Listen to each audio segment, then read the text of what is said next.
Сьогодні на огляді 3-метрова шафа в кольорі Венге.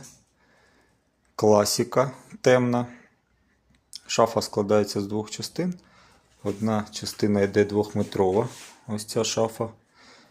З лівої сторони полички для одягу. Посередині дві штанги. Зони розділені поличкою. І завершення. Тут можна повісити довгі речі, ну і плюс на підлогу теж щось поскладати.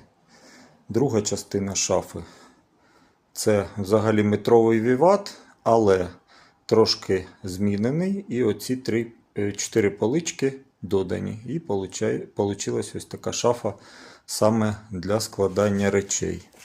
Ну а суцільна конструкція складається в ось таку єдину 3-метрову шафу.